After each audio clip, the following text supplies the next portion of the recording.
May panlaban na ako sa pimple dahil sa araw-araw na pet malungwer pa ng Kati Alice. Say hi to a new confidence with Kati Alice.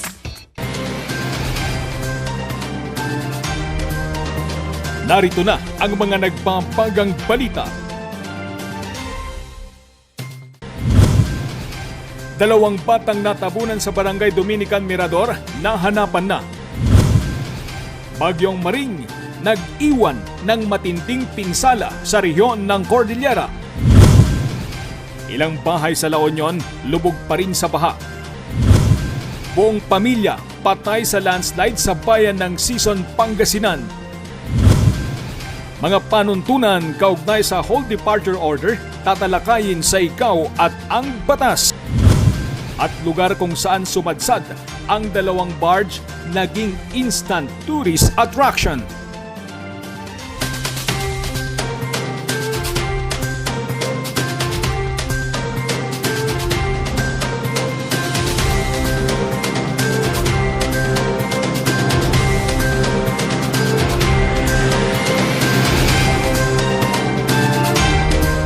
Live from the studio of RNG Luzon, this is Luzon Headlines.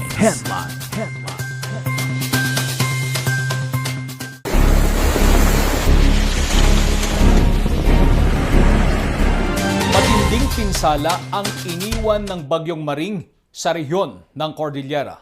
Ang buong detalye sa report ni Charles Limon.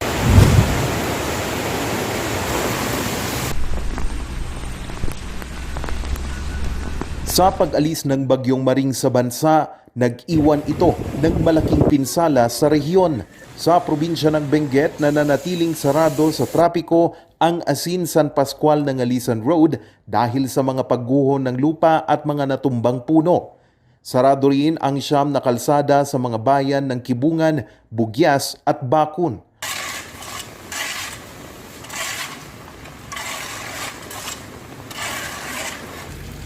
Unti-unti nang nililinisan ng pamalang-bayan ng La Trinidad ang iniwang putik ng flash flood sa Kilometer 4. Nagpakawala naman ng tubig ang Ambuklaw at Binga Dam dahil sa dami ng ibinagsak na ulan ni Maring. Naabisuhan naman ang mga apektadong bayan bago ang pagpapakawala ng tubig. Sa tala ng Civil Defense Cordillera, aabot sa 11 na ang patay sa Baguio at Benguet. 6 naman ang sugatan at 1 ang nawawala. Naghatid naman ang pamalang panlalawigan ng Abra ng relief goods sa mga naapektuhan ng bagyo sa probinsya. Unti-unti na ring humuhupa ang abot dibdib na baha sa Abra River at baha sa Bangged. Nagkalat naman ang mga alagang baka sa kasagsagan ng bagyo. Sarado pa rin ang kalsada papuntang Abra Ilocos Norte Road at sa mga bayan ng Malibkong at Likwaan Baay.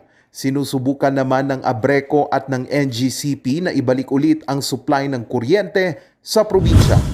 Humupa na ang level ng tubig sa Chico River sa Mountain Province at sa probinsya ng Kalinga. Sa ngayon, passable na lahat ng kalsada, papasok at palabas ng probinsya. Charles Nicolimon para sa Luzon Headlines. Sa La Union, lubog pa rin sa tubig baha ang ilang bahay. Ang buong detalye ihahatid ni Ren de Guzman. Matindi ang pinsala ng Bagyong Maring sa La Union. Lubog pa rin sa tubig baha ang ilang bahay sa bayan ng Luna at Bangar. Talangbot nga nangyari kanya na dyan, ma'am. Tadangar kanot, ti nagibulos ti danom, ma'am, ti dam. Biglaan di dyan, ma'am, nga gimato danom. Ay nututusong, ma'am, dyan ti daydayam ako, baka dati pagapat nga tawa, ma'am, surukpay. Sa tulong ng Philippine Navy, Philippine Coast Guard, Bureau of Fire Protection, PNP at mga volunteer na ilikas ang ilang mga pamilyang natrap sa kani-kanilang mga bahay dulot na rin ng mataas na level ng tubig.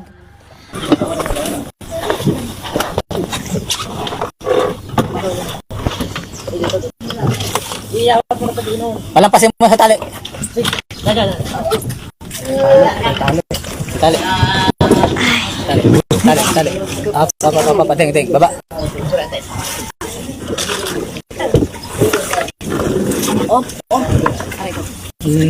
Lakas ni Auntie ah. Sa datos, nasa 927 na pamilya ang ligtas na nailikas at kasalukuyang nasa iba't ibang evacuation center. Paghupa ng tubig baha, nagkalat ang mga patay na hayop. Samantala, isang bangkay naman ng lalaki ang natagpuan sa Bangar, La Union. Hanggang ngayon ay hindi pa rin ito nakikilala. Base sa monitoring ng La Union Provincial Police Office, nasa 4,860 na pamilya ang apektado sa pananalasa ng Bagyong Maring sa La Union. Bumuhos naman ang tulong at donasyon mula sa mga pribado at publikong sektor para sa mga nasalanta ng bagyo. Patuloy pa rin ang pagtanggap ng provincial government ng La Union ng mga donasyon. Maaaring dalhin ito sa tanggapan ng La Union Agri-Tourism Center. Sa kasalukuyan, inaayos na ng Luelco ang mga linya ng kuryente para maibalik ang supply sa mga apektadong lugar. Rendy Guzman para sa Luzon Headlines. Isang lalaki ang hinihinalang nalunod sa Agno River. Patay naman ang isang mag-anak sa bayan ng Sison, Pangasinan. Magbabalita, Christine May Tirado. Isang binata ang hinihinalang nalunod sa Agno River sa Lawag-Walsik vicinity sa bayan ng Alcala kahapon. Kinilala ang lalaki na si Michael Ortega, 21 anyos, residente ng Sangkagulis, Bayambang, Pangasinan. Sa inisyal na investigasyon, tinangka umano ng binata na kunin ang ilang gamit sa pagsasaka nang ito'y mapadpad sa malalim na bahagi ng ilog. Ang masaklap, hindi siya marunong lumangoy. Ngayon, we made our own interviews dun sa mga witnesses na nandun at saka yung companion ng victim. Ang sabi nila, yung the victim at saka yung companion went to the rice field dun sa baba, bandang baba ng Lawag-Walsik dike kasama nung kanyang companion. Ngayon, according to the witness, some of the witnesses and the companion, itong victim na ito napunta, may kinukuha na balde, mga agricultural equipment na gamit nila. Bangkay na ng matagpuan ng MDRRMO ang biktima alas 11:30 ng umaga kanina. Hiling ng pamilya ni Michael, isa ilalim sa autopsy ang katawan upang makumpirma na pagkalunod nga ang dahilan ng pagkamatay ng binata. Samantala, patay dahil sa landslide ang 4 na katao sa Sison, Pangasinan. Nakatira ang pamilya sa Sitio Pilawan sa Barangay Sagunto sa Sison. Kinilala ng PNP ang mga biktima na sina Jomar Aquino, 26 anyos, asawa nitong si Jasmine Estocapio, 22 anyos, at ang kanilang anak na si Mary Jane Aquino, 3 taong gulang. Patay din ang kanilang pamangkin na si John Christian Salvachera, 7 taong gulang. Habang natutulog ang mag-anak, natabunan ang kanilang bahay ng gumuhong lupa. 4 ang kumpirmadong nasawi sa insidente. Sinubukang sagipin ang mag-anak, subalit wala ng buhay ang mga ito nang sila ay matagpuan. Humingi naman ng tulong pinansyal ang mga kaanak ng mga nasawi. Sa mababang paaralan ng Pilawan, ilalagak ang labi ng mga biktima at nakatakda namang ilibing sa Biyernes. Christine May Tirado para sa Luzon Headlines. Matinding ulan ang dala ng Bagyong Maring. Katunayan, ayon sa Pag-asa, hinigitan nito ang ulan na ibinuhos noon ng Bagyong Ompong. Magbabalik sa report, Charles Limon.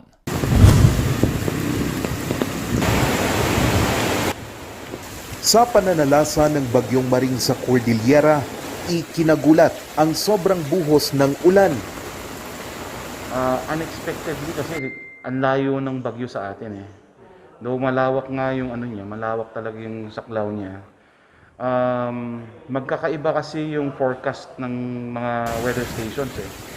Because we're not actually relying only on Pag-asa, we also use other weather stations. Yun nga lang, private yung mga yun. But still, of course, we still have to rely on the Pag-asa for that. Ayon sa Pag-asa, inungusan ng Bagyong Maring ang ulang ibinagsak ng Bagyong Ompong noong 2018. Umabot lang kasi sa 535 mm ang magdamag na ulang ibinagsak noon ng Bagyong Ompong. October 11, may na-record tayong 625.3 millimeters. Ngayon, nung kahapon, nakapag-record tayo ng 54.2 millimeters. So yun yung kalakasan niya talaga noong Lunes. Dahil nga sa tuloy-tuloy ito. And then, kasi ang threshold naman natin na tinitingnan yung 150 millimeters na threshold. Hindi sabi, more than the threshold of 652.3. Kaya expected expected talaga na may mga flash flood and landslide dito sa ating area, especially Cordillera.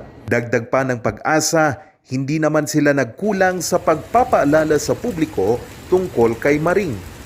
Akala nila malakas dahil nga yun yung sinasabi nating yung mayroong sustain wind siya.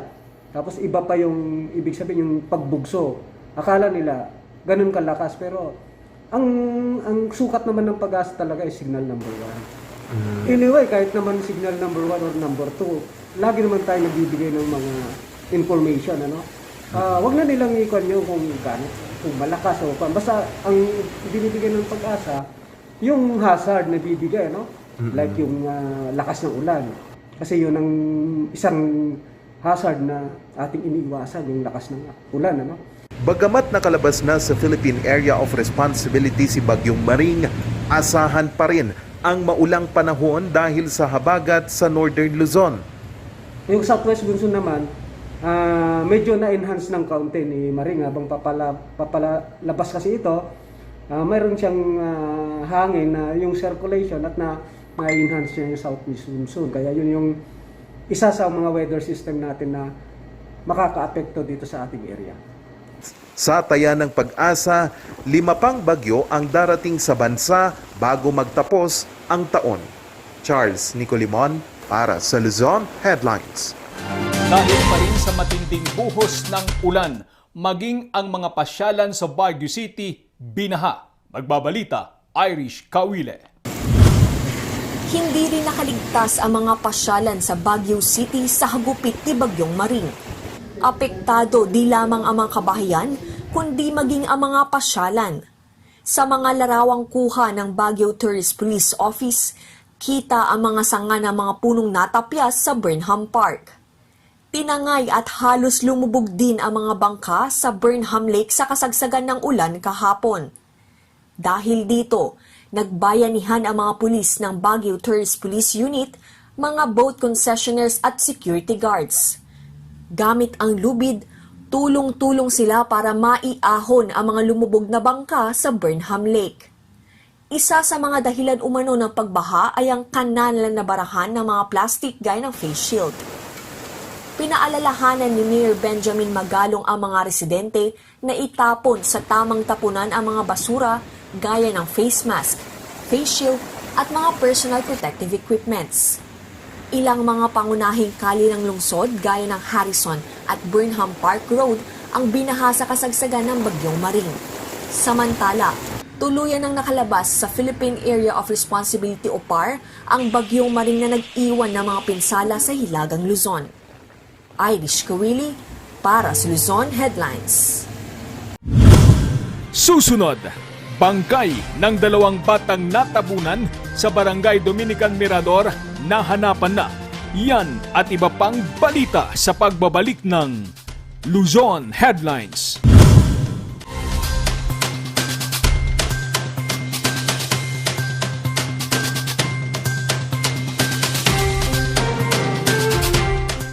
Only barbecue, only grill, only side dishes, only additional dishes with only charcoal barbecue. Indulge and choose from our 8 types of meat. Beef samgyeopsal, pork samgyeopsal, spicy samgyeopsal, tender flavorful moksel, pork barbecue, spicy chicken, and chicken barbecue. Don't limit those cravings and go all out with more than 20 additional dishes. From ramyun, soy sauce chicken, fried chicken, dumplings, kimali, tteokbokki, chop suey, spaghetti, macaroni salad, kimbap, vegetable salad, kakis, doenjang soup, egg soup, sweet and sour pork, and many more to satisfy your appetite. Top your foodie experience with unlimited side dishes to choose from with a variety of vegetables, finger foods, noodles, spices, and many more. Best experience with family and friends. Treat yourself and visit us now at Samgyup Pocha, located at number 2 Leonard Wood Road, Manuel A. Rojas, Baguio City. Open from 11 a.m. to 10 p.m. Redefine Unlimited. Coronavirus. Dahil dito, may mga bagay na hindi mo na magagawa. Ngunit, may katuwang ka. PDA or Pau de Arco Herbal Capsule na may antiviral quercetin at immunity booster. Mag-PDA or Pau de Arco Herbal Capsule araw-araw para iwas sakit, iwas virus. PDA. Proteksyon, depensa, alay sa kalusugan. PDA or Pau de Arco Herbal Capsule is available in all leading drugstores nationwide. Another quality product of Aldrich Corporation.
Bawal magkabit ng antena sa ilalim o malapit sa linya ng kuryente dahil maaari kayong makuryente. Lubhang mapanganib yan dahil ang mismong pagtatayo ng bahay o anumang istruktura malapit sa linya ay pinagbabawal din. Dahil sa lakas ng kuryenteng dumadaloy sa linyang ito, ang paglapit at pagdikit ng anumang bagay na hawak ng tao tulad ng bakal, kahoy o kawayan ay maaaring maging sanhi ng aksidente o pagkamatay. Ang paalalang ito ay mula po sa NGCP.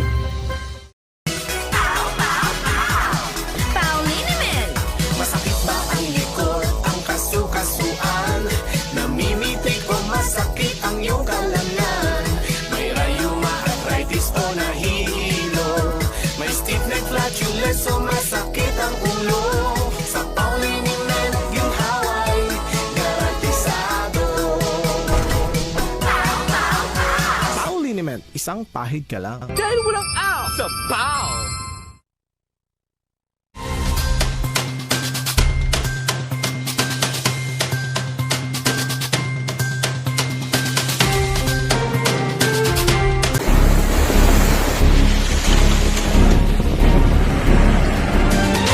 Bangkay na nang matagpuan ang dalawang batang natabunan sa Barangay Dominican Mirador, Baguio City. Ang follow-up sa report ni Charles Limon. Ganyan ng tubig. Basta...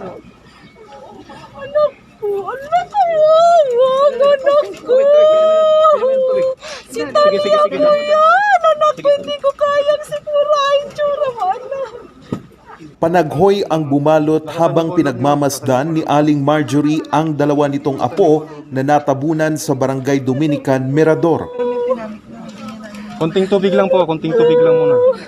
Kaninang mag-aalas 10 ng umaga, nahukay si Talia at Judy mula sa natabunang banyo. Magkasama ang dalawang bata nang matagpuan ng mga rescuer. Patunay na hindi iniwan ng dalawa ang isa't isa hanggang sa kanilang huling hininga. Madamdaman ton nga nang ijay ito nga ton. Ipangato tayo pay. Unang na-recover kahapon ng tanghali ang lolo nila na si Alfredo Ocampo.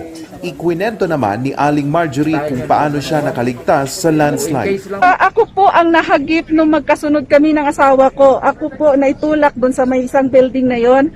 Buti na lang na ihaharang ko yung kamay ko at nakaalpas ako doon sa kalahating katawan ko na naitabon sa akin. Nagbitin kasi ako sa may nakausling 2x2. Nagpasalamat naman siya sa mga tumulong sa kanila. Plano ng pamilya Ocampo na iuwi ang 13 sa Tarlac at sa Burgos, La Union.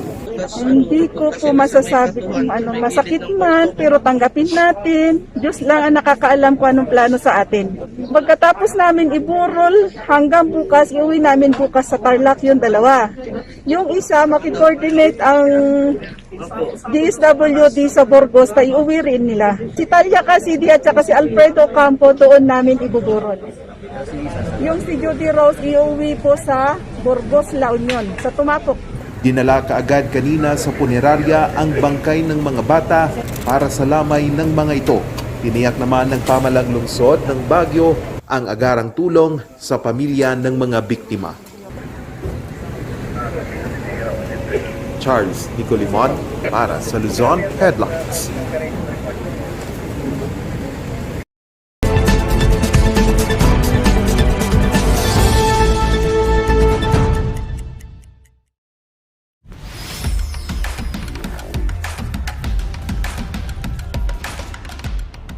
Nung araw, ang hold departure order para sa mga akusado dito sa Pilipinas ay issued lang by the Regional Trial Court. So, kailangan may criminal case pending before the Regional Trial Court before it can issue, upon motion, of course, of the prosecution, na it will issue a hold departure order against the accused. Ngayon, meron tayong Administrative Order 18-07-05 ng Supreme Court. At nag-issue sila ng order na meron na tayong Precautionary Hold Departure Order. No, precautionary in the sense na habang wala pang litigation, this can now apply doon sa isang respondent or isang akusado. Ano ba itong Precautionary Hold Departure Order? Ang Precautionary Hold Departure Order is an order in writing issued by the court commanding the Bureau of Immigration and Deportation and prevent a person, prevent a person or an attempt by a person suspected, yun ang difference, suspected of a crime in the Philippines. And of course, this applies not only to Filipinos but also to foreigners. Unlike in the hold departure order of the old, kailangan nakafile na yung kaso. Pero dito, kahit wala pang kaso, pwedeng mag-apply ang law enforcement agencies kahit walang hearing kasi ex parte, sabi ng Supreme Court, na mag-motion sila na in the meantime na iniimbestigahan, in the meantime na fina-file yung kaso sa Office of the City Prosecutor or Provincial Prosecutor, hindi dapat payagan ang isang suspect, sabi ng administrative order, from leaving the Philippines. So, ang sabi nga ng Korte Suprema dito, this is a valid order considering that it is covered by the laws of the revised penal code. Ang sinasabi lang ng Korte Suprema dito, probable cause. Ang sinasabi lang ng Korte Suprema dito, once suspetsa ka sa isang kaso, meron ka ng precautionary hold departure order. We have, for example, the case of Mr. Ong Pin dito sa La Union. Although wala pang kaso na na-file sa Regional Trial Court of La Union, meron nang nag-issue ng precautionary hold departure order to prevent him from leaving the country or to prevent him from attempting to leave the country. And of course, the reason here is para sagutin niya yung mga accusations against him.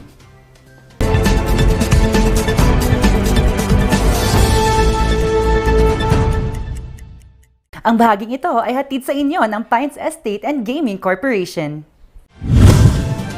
Susunod, lugar kung saan sumadsad ang dalawang barge naging instant tourist attraction. Ang kwento sa pagbabalik ng Luzon Headlines.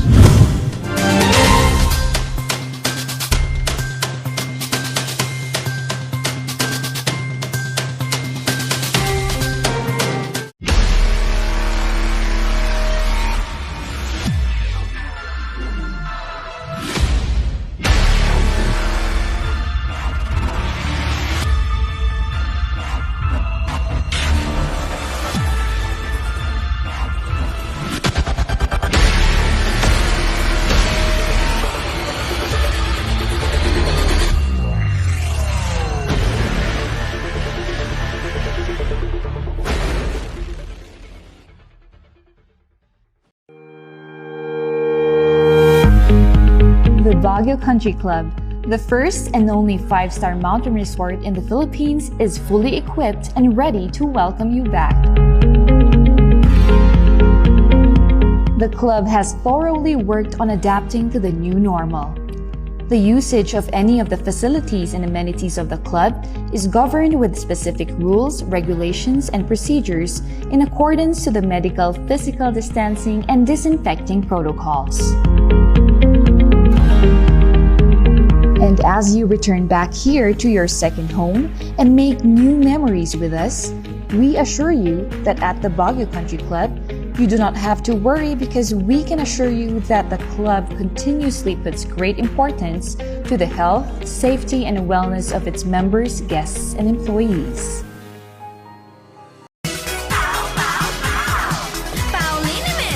Masakit ba ang likod, ang kasu-kasuan? Namimitig o masakit ang iyong kalamnan? May rayuma, arthritis o nahihilo? May stiff neck, flatulence o masakit ang ulo? Sa Pauliniment, ginhaway, garantisado. Pauliniment, isang pahig ka lang. Dahil walang ow sa Pau! The most beautiful design you will find ever. Great furnitures and better price. Made in Korea. Art and Furnitures. Visit us at San Luis Bugo, La Union. Contact us at 0915-117-0111. Art and Furnitures. TG Home Builders po? Yes po, sir. Sir, paano po umorder online ng mga hardware supplies?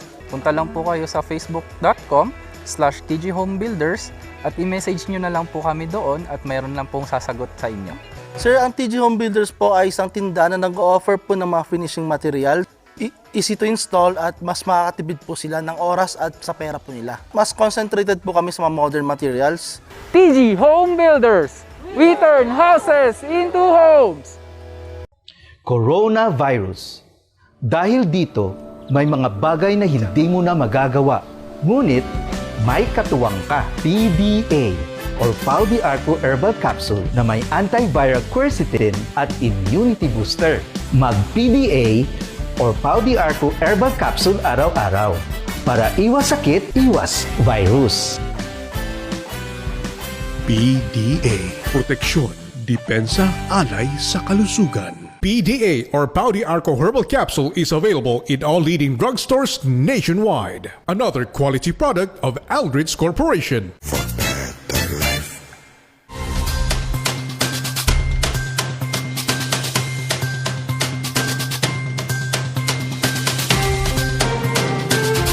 Naging instant tourist attraction ang lugar kung saan sumadsad ang dalawang barge.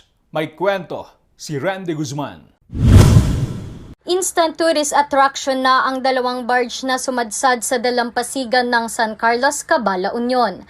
Dagsa sa lugar ang mga bumibisita, tuloy nagmistulang selfie site ang lugar. Ayon kay Patrolwoman Regine Cruz, Assistant Operation ng Caba PNP, hanggang ngayon ay wala pang umaangkin sa mga nasabing barge. Patuloy naman itong binabantayan ng mga opisyal ng barangay. Aging na ti kabalinan iti barangay council, ma'am. Bantayan mo. Bantayan mo. As a responsibilidad iti barangay. Bantayan mo aging na ti makala. Madaling araw kahapon nang sumadsad ang dalawang barge na puno ng itim na buhangin. Rendy Guzman para sa Luzon Headlines. At yan ang mga balitang nakalap ng Luzon Headlines ngayong araw. Maraming salamat at muli, magandang gabi po sa ating lahat.